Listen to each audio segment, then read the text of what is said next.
మొదటి తిమోతికి రాసిన పత్రిక 4వ అధ్యాయము 8వ వచనం ఒకసారి రావచ్చు చదవండి. మొదటి తిమోతికి రాసిన పత్రిక 4వ అధ్యాయము 8వ వచనం.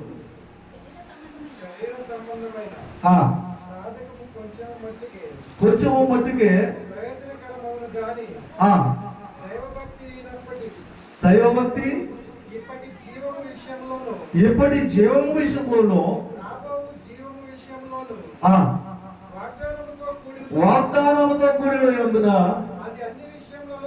అది అన్ని విషయములలో ప్రయోజనకరమగును. దేవుని స్తోత్రం కలుగును గాక. దగ్గరగా దేవునికి స్తోత్రాలు చెల్లిద్దాం. మంచిది. ఇక రాయబడినటువంటి మాట ఏంటంటే, శరీర సంబంధమైన సాధకము కొంచెం మట్టికే ప్రయోజనకరమవును కానీ దైవభక్తి ఎప్పుడు జీవం విషయంలోనూ రాబో జీవం విషయంలోనూ వాగ్దానంతో కూడినదైనందున అది అన్ని విషయాలలో ప్రయోజనకరం అని చెప్పి అపోస్తలుడైనటువంటి పౌలు గారు ఆ కుమారుడైనటువంటి తిమోతికి తెలియజేస్తున్నాడు. ఆయన నీవు దైవభక్తిని అలవర్చుకోమని చెప్పి పౌలు గారు తిమోతిని ప్రోత్సహిస్తున్నాడు. అది అన్ని విషయాలలో ప్రయోజనకరము అని చెప్పారా పౌలు గారు కుమారుడైనటువంటి తిమోతిని తెలియజేస్తున్నాడు. అసలు దైవభక్తి అంటే ఏంటండి? దైవభక్తి అంటే ఏంటండి? మీకు ఎవరికైనా తెలుసా? దైవభక్తి అంటే అపవిత్రమైన పనికిరాని వాటిని విడిచిపెట్టి దేవుణ్ణి విశ్వసనీయంగా అంటి పెట్టుకుని జీవించడమే దైవభక్తి. అపవిత్రమైన పనికిరాని వాటి అన్నిటిని విడిచిపెట్టి దేవుణ్ణి విశ్వసనీయంగా అంటి పెట్టుకుని జీవించడమే దైవభక్తి అని దేవుని వాక్యం తెలియజేస్తుంది. దేవుని స్తోత్రం కలుగును గాక. లేదా ఆ దైవభక్తిని నీవు అలవర్చుకోమని చెప్పి కుమారుడైనటువంటి తిమోతిని ప్రోత్సహించాడండి. మొదటి తిమోతి రాసిన పత్రిక 4వ అధ్యాయము 7వ వచనం కూడా ఒకసారి చదువుదాం.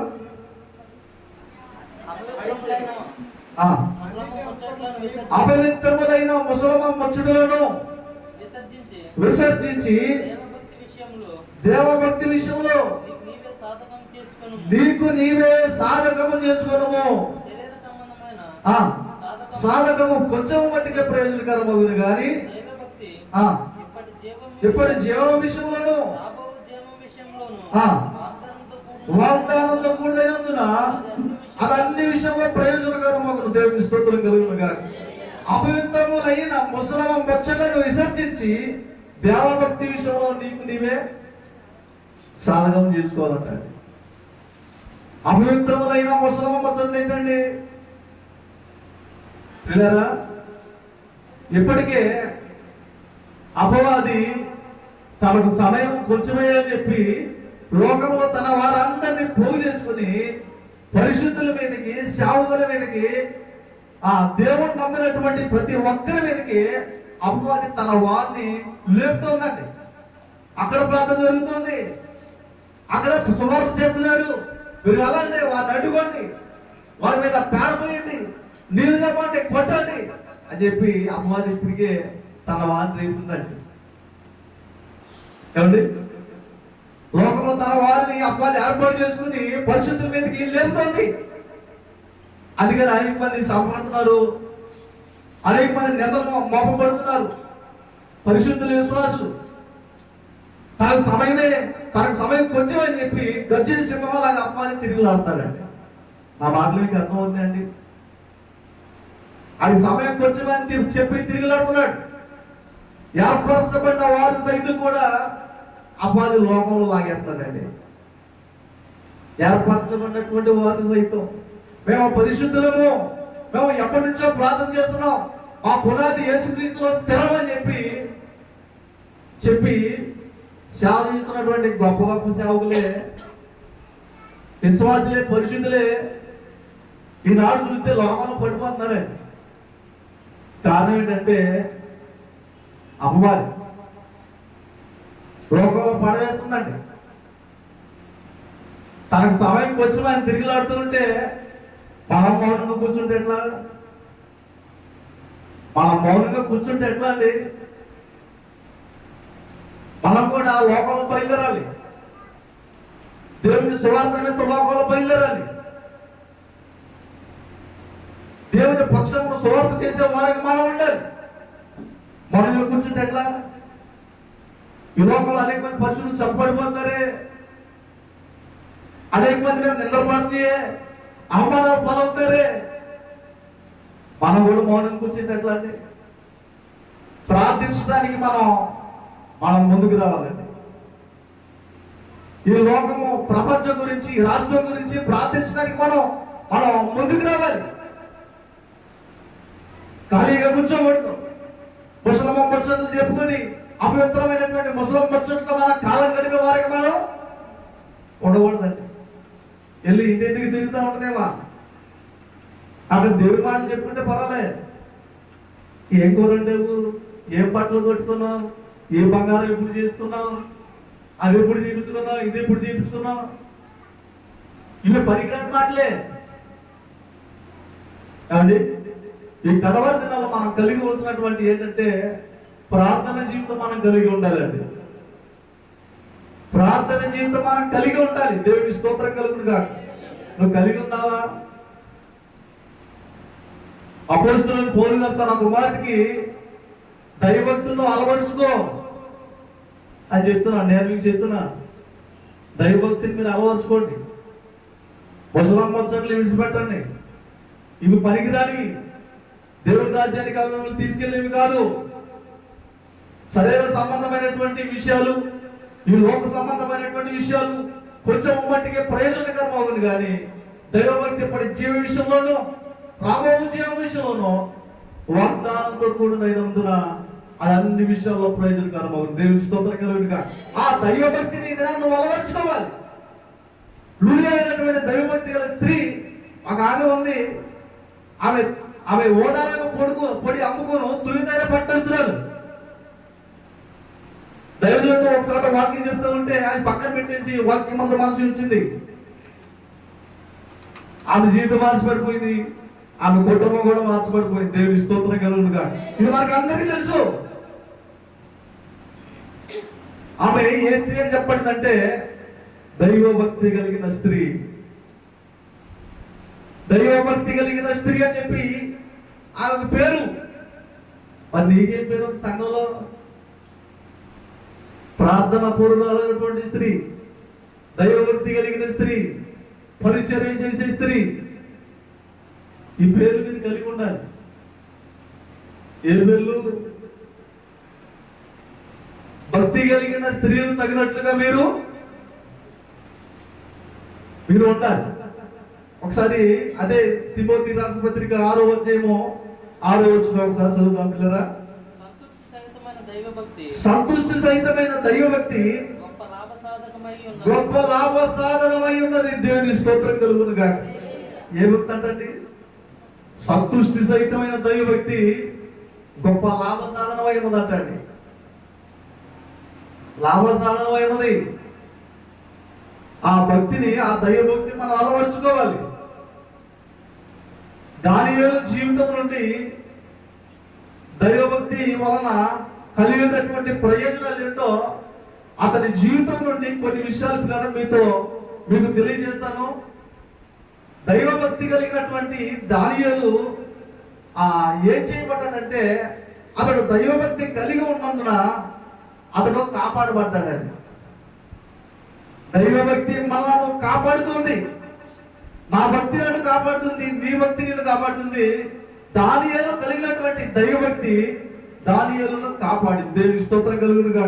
ఒకసారి మనం చదువుతాం. దానియేలు గ్రంథం 6వ అధ్యాయం 23వ వచనం. దానియేలు గ్రంథం 6వ అధ్యాయం 23వ వచనం.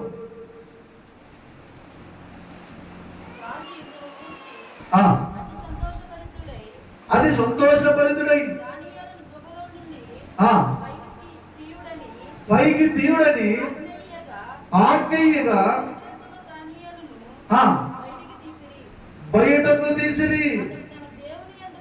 అతడు తన దేవుడి యందు భక్తి గలవాడైనందున అతనికి ఏ హాని కలుగలేదు. దేవుని స్తోత్రం కలుగును గాక.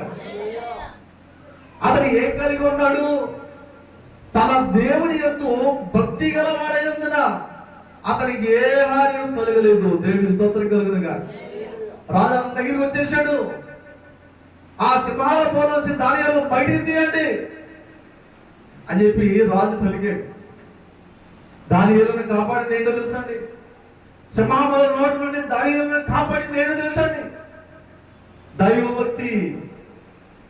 దైవభక్తి అతనిని కాపాడింది.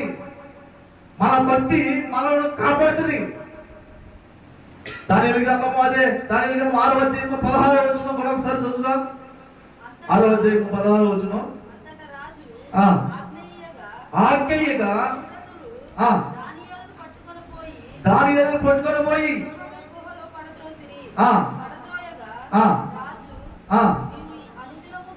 నీవు అనుదినము తప్పక సేవించుచున్న నీ దేవుడే నిన్ను రక్షించునని దానియేలుతో చెప్పాడు. దేవుని స్తోత్రం కలుగునుగా. రాజు దానియేలుతో చెప్తున్నాడు, నీవు అనుదినము తప్పక సేవించున్న నీ దేవుడే నిన్ను రక్షించడని చెప్పి రాజు చెప్తున్నాడు దానియేలుతో. అనుదినం తప్ప సేవించున్న నీ దేవుడు నిన్ను రక్షిస్తాడు. సింహాల నోటి నుంచి దేవుడు నిన్ను రక్షిస్తాడు. సింహాల నోటి నుండి నిన్ను రక్షిస్తాడు అని దానియేలుతో చెప్తున్నాడండి. ఇది అంతదానికి కారణం ఏంటండి? అతడు రక్షించబడ్డానికి కారణం ఏంటి అంటే, అతడు ఏం కలిగి ఉన్నాడంటే దైవభక్తిని కలిగి ఉన్నాడు. దేవుని స్తోత్రం కలుగునుగా. దైవభక్తి అన్ని విషయాలలో ప్రయోజనకరమును. అదే దానియేలు గ్రంథము 27వ 28వ వచనం ఒకసారి చదువుదాం. రక్షించువాడునై ఉండి సూచక క్రియలను ఆశ్చర్య కార్యములను చేయువాడు. దేవునికి స్తోత్రం కలుగునుగా. ఆయన ఎటువంటి వాడు ఉన్నాడంటే, ఆయన విడిపించువాడునై ఉండి రక్షించువాడునై ఉండి భూమి మీదను పరమందును సూచక క్రియలను ఆశ్చర్య కార్యములను చేయువాడు. దేవునికి స్తోత్రం కలుగునుగా. ఆయన విడిపించేవాడు, రక్షించేవాడు, భూమి మీద పరమందు ఆశ్చర్య కార్యములు ఆయన చేసేవాడు. ఏంటంటే నిన్ను విడిపిస్తాడు, నిన్ను రక్షిస్తాడు, నేను ఆశ్చర్యమైనటువంటి కార్యములు ఆయన చేయవాడు. మన ప్రభు అయినటువంటి యేసుక్రీస్తు వారండి. దానియేలును విడిపించింది ఆయనే, దానియేలును రక్షించింది ఆయనే. ఆశ్చర్యమైనటువంటి కార్యము దానియేలు జరిగించింది మన ప్రభు అయినటువంటి యేసుక్రీస్తు వారే. దేవుని స్తోత్రం కలుగునుగా. ఏ కార్యమైనా పొందుకుంటారా ఆయన నుండి? ఎవరైనా పొందుకుంటారా? మీ అలా దేవుడు ఏదైనా ఆశ్చర్యకార్యం జరిగించాడా? ఆశ్చర్య కార్యములు జరిగించేవాడని చెప్పి పలుకుతున్నారు తప్ప, రక్షించేవాడు విడిపించేవాడని చెప్పి పలుకుతున్నారు తప్ప చాలా మంది విడిపించబడట్లేదండి. యేసు ప్రభువు తన శిష్యులతో ఒక దినం ఒక మాట చెప్పాడు, అయ్యా మీ ఎదుట గ్రామానికి వెళ్ళండి, అక్కడ కట్టబడినటువంటి ఒక గాడిద మీకు కనపడుతుంది, దాన్ని విడిపించి మీరు నా దగ్గర తీసుకురండి అని చెప్పి తన శిష్యులతో చెప్పాడు. ఒకవేళ దీన్ని ఎందుకు మీరు విడిపిస్తున్నారు, ఎందుకు ఉపదేస్తున్నారు అని చెప్పి మేము ఎవరైనా అడిగితే, ఇది ప్రభువుకు కావలసినది అని మీరు చెప్పండి అని తన శిష్యులతో ప్రభు చెప్పాడు. అయితే దాన్ని తీసుకొచ్చి ప్రభు దగ్గర ఉంచారు. ప్రభు దాని మీద ఎక్కి, గాడి మీద ఎక్కి యెరూషలేమునకు ఆయన ఊరేగించబడుతూ ఆయనను జయము ప్రభు పేట వచ్చున్నవాడు స్తుతించబడిగా కానీ గాడి మీద ఎక్కి ప్రభు వెళ్తా ఉంటే అందరూ జయదోలు మోగించారండి. దేవుని స్తోత్రం కలుగునుగా. విడిపించబడినటువంటి ఆ గాడి ఎవరో తెలుసండి? అప్పుడు వరకు కట్టబడిపోయింది. అంటే అపవాది కట్టల చేత కట్టబడిపోయింది, పాపము చేత కట్టబడిపోయినారు. ఆ గాడిద మనుషులకు సాదృశ్యంగా ఉంది. అంటే అపవాది చేత కట్టబడిపోయినటువంటి మనుషులకు సాదృశ్యంగా ఉందండి. చాలా మంది పాపము చేత, అపవిత్రత చేత, జాలత్వం చేత, వ్యభిచారం చేత, మద్యపానీయాల చేత, ఇంకా రకరకాలైనటువంటి దుర్వ్యసనాల చేత కట్టబడిపోయినారండి, బంధించబడిపోయినారు. మమ్మల్ని విడిపించేవాడు ఎవరు ఉన్నారా? మమ్మల్ని రక్షించేవాడు ఎవరైనా ఉన్నారా? ఎవరైనా ఉంటే రక్షిస్తారు, లేకపోతే లేదు. ప్రభువు వారి జీవితాలు నాశనం చేసుకోవడం, అపవాది కట్ల కింద నాశనం అయిపోవడం దేవుడికి ఏమాత్రం ఇష్టం లేదు. ఆశ్చర్యమైన ప్రేమ కల్వరిలోని ప్రేమ, మరణము కంటే బలమైన ప్రేమది, నన్ను జయించని ప్రేమ. ఆశ్చర్యమైన ప్రేమ కల్వరిలోని ప్రేమ, మరణము కంటే బలమైన ప్రేమది, నన్ను జయించని ప్రేమ. ఆశ్చర్యమైన ప్రేమ. దేవుని స్తోత్రం. దేని చేత కట్టబడిపోయినారంటండి? కొంతమంది త్రాగుడికి బానిస అయిపోయారు, కొంతమందికి స్త్రీలకు బానిస అయిపోయారు, త్రాగుడికి బానిస అయిపోయారు, ఇంకా రకరకాలైనటువంటి వాటికి మనుషులు ఆ బానిస అయిపోయారు, కట్టబడిపోయారు. దాని నుంచి బయటికి రాలేకపోతున్నారండి, బయటికి రాలేకపోతున్నారు. దాని నుంచి విడిపించేవారు ఎవరో తెలుసండి? దాని నుంచి నేను రక్షించేవారు ఎవరో తెలుసండి? నిన్ను విడిపించేవారు ఎవరో తెలుసా? మన ప్రభువే. దేవుని స్తోత్రం కలుగుగా. పరలోకంలో నిన్ను విడిపించడానికి దిగి వచ్చాడు. మరణఛాయలోనూ చీకట్లోనూ మరణఛాయలోనూ కూర్చున్న వారికి విడుదల కలిగజేయడానికి ఆయన వచ్చాడండి. ఇంకెంతకాలం వాటికి బానిసలు అయిపోతారు. కొంతమంది ఏమో సినిమాలకి బానిస అయిపోతారండి. ఆ పాటలు వినకపోతే వాళ్ళ మనసుకి తృప్తి ఉండదు, ఆ సినిమాలు చూడకపోతే మనసుకు తృప్తి ఉండదండి. ఆ టీవీలో ప్రోగ్రాం వస్తా ఉంటాయండి, ఏకలో పక్కలో ఆ జోకులు ఎంత అంటే ఈ పొల్లంతా బయట ఉండేయండి. ఏమండి? అవి చూస్తేనే నవ్వు, లేకపోతే టైం పాస్ ఉండదు. అవి చూడాలి. ఏమండి? వాటి చేత బంధించబడిపోయారు. దేవుని చేత మీరు బంధించబడిపోయారు. విడిపించబడలేకపోతున్నారా? బయటికి రాలేకపోతున్నారా? దానియేలును సింహాల బోర్ల నుంచి విడిపించిన దేవుడు వాటన్నిటిలో నిన్ను కూడా విడిపించగలిగిన సమర్థుడు. దేవుని స్తోత్రం కలుగును గాక. నేను విడిపించబడాలనే ఒక ఆలోచన రావాలి, నేను దానిలోసైనా బయటికి రావాలి అని ఒక ఆలోచన నీకు వస్తే, ఒక ఆశ నీవు కలిగి ఉంటే తప్పకుండా నేను విడిపిస్తానండి. సింహాలములో కంటే దానికంటే నీవేం గొప్ప కాదు కదా. సింహాల మూలనే దానిని విడిపించాడు. అనుదినము తప్పక సేవించు, నీ దేవుడిని రక్షిస్తాడు అని చెప్పి దానితో దేవుడు మాట్లాడాడు. దానియేలు కలిగి ఉన్నటువంటి దైవభక్తి అతనిని సింహాల మూల నుంచి విడిపించింది. దేవునికి స్తోత్రం కలుగును గాక. దైవభక్తి మనలను కాపాడేది, దైవభక్తి మనలను పవిత్రులుగా చేసేది, దైవభక్తి మనలను పవిత్రమైన జీవితాన్ని కలిగిస్తుంది. పిల్లరా, దానియేలు, హనన్య, అజర్యా ఈ ముగ్గురు కూడా ఆ రాజుగారు పెట్టేటటువంటి ఆ భోజనం చేత తమను తాము అపవిత్రపరుచుకోవడం ఇష్టం లేక ఆ రాజుగారు పెట్టేటటువంటి భోజనాన్ని తిరస్కరించారంటండి. చల్లట మాట దానియేలు గ్రంథము 1వ అధ్యాయము 8-9 వచనాలు. దానియేలు గ్రంథము 1వ అధ్యాయము 8-9 వచనాలు. రాజు భుజించు భోజనమును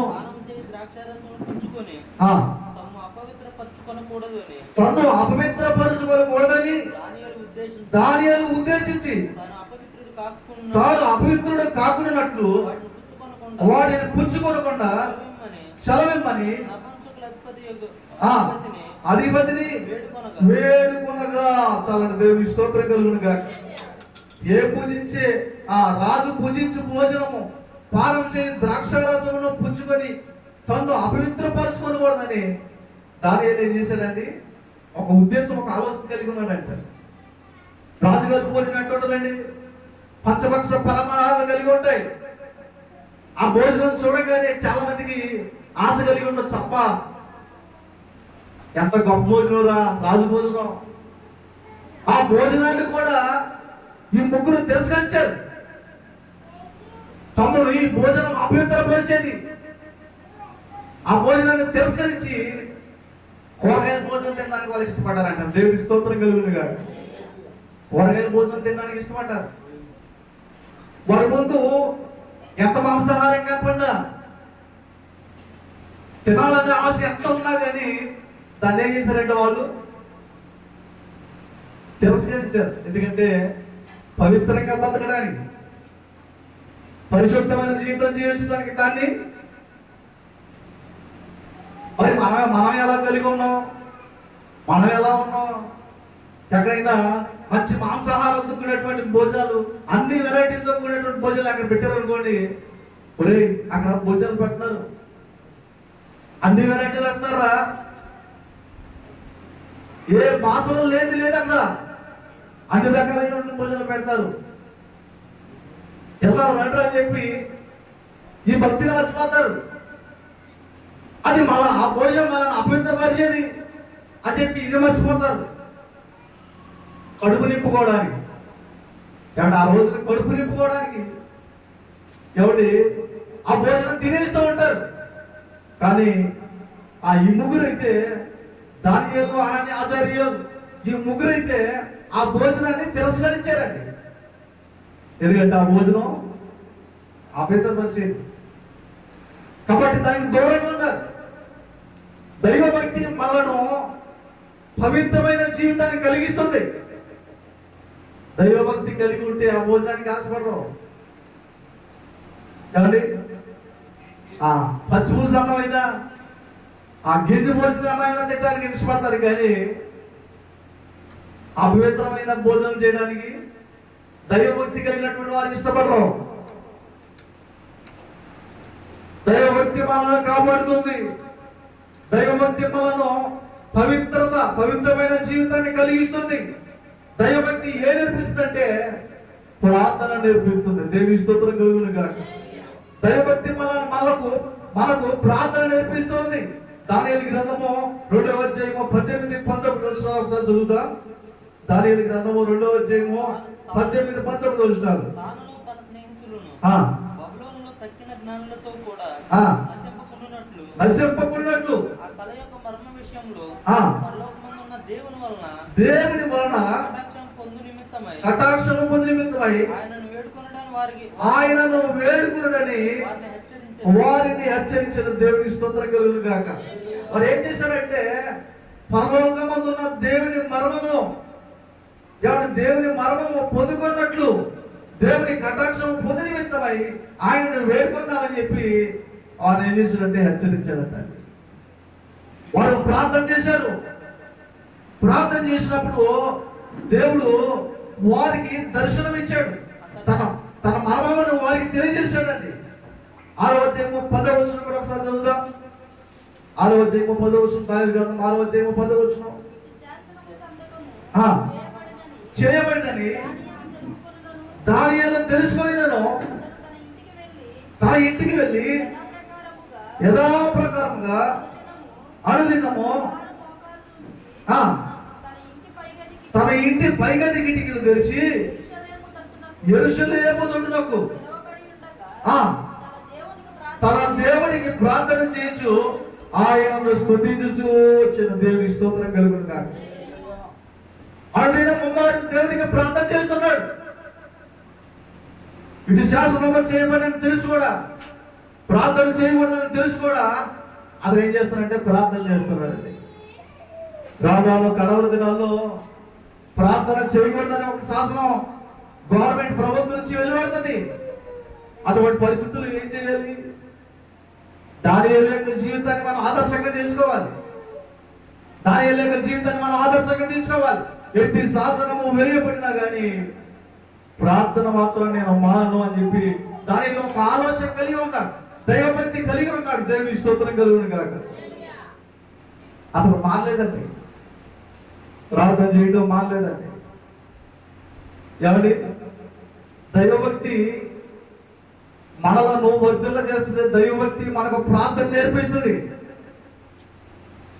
కోరేషు రాజు కాలంలో, కోరేషు రాజు ప్రభుత్వ కాలంలో దానియేలు వర్ధిల్లినట్లు దేవుని వాక్యంలో తెలియజేస్తుందని.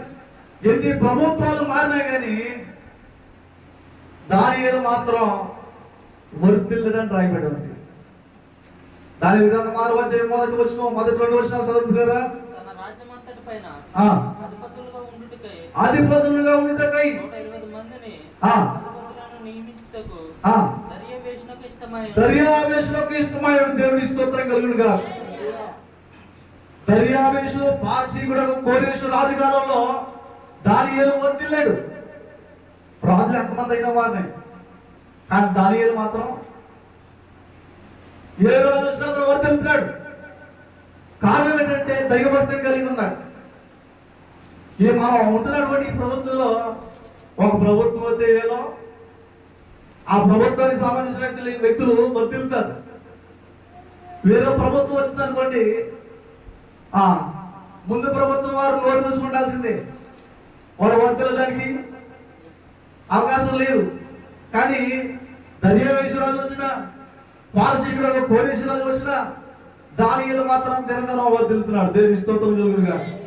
తన రాజ్యం అంతటి మీద ఒక 120 మంది ఆ అధిపతులు నియమిస్తే ఆ 120 మంది అధిపతుల పైన ఒక 3 నియమించాడండి రాజుకి లెక్క అప్పచెప్పడానికి. ఆ 3లో దానియేలు ముఖ్యుడు. దేవుని స్తోత్రం కలుగునుగా.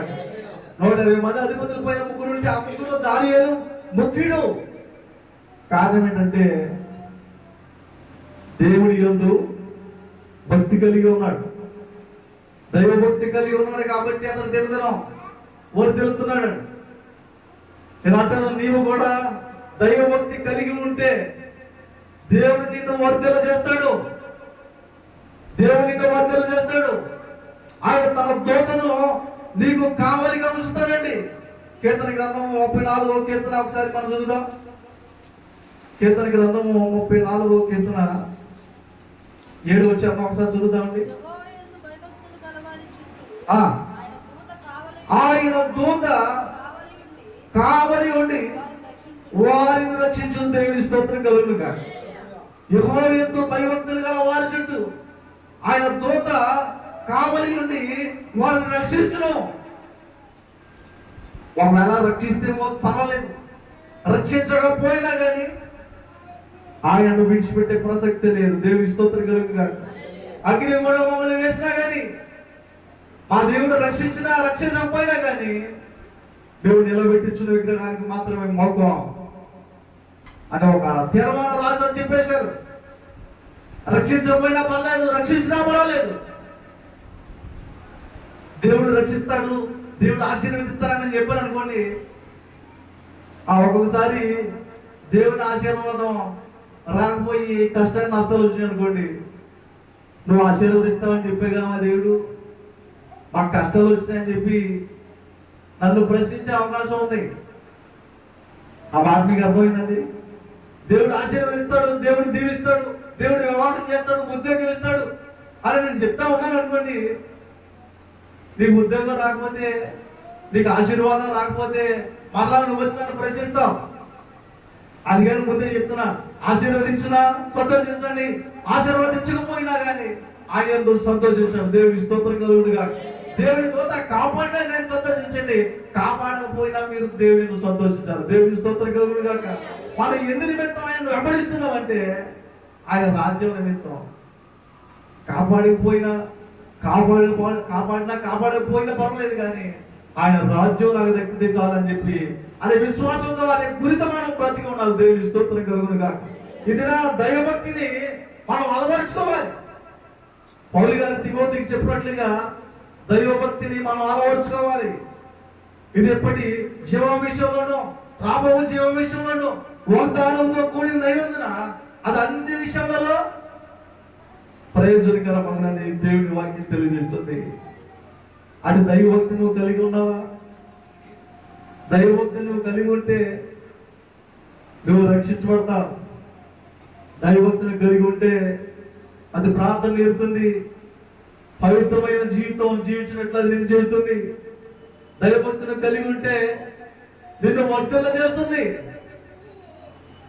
దైవభక్తి అపవిత్రమైనటువంటి పరిజ్ఞానం వాటిని అన్నిటిని, వ్యర్థమైన వాటి అన్నిటిని విడిచిపెట్టి దేవుని విశ్వాసంతో దేవుని ఆత్మని జీవించడమే దైవభక్తి. ఆ దైవభక్తిని నేను అందరం కలిగి ఉండాలని దేవుని వాక్యం మనతో మాట్లాడుతుంది. దేవుడి స్తోత్రం కలుగును గాక. దేవుడి కొద్ది మాట మన ఇంటిలో దీవించును గాక.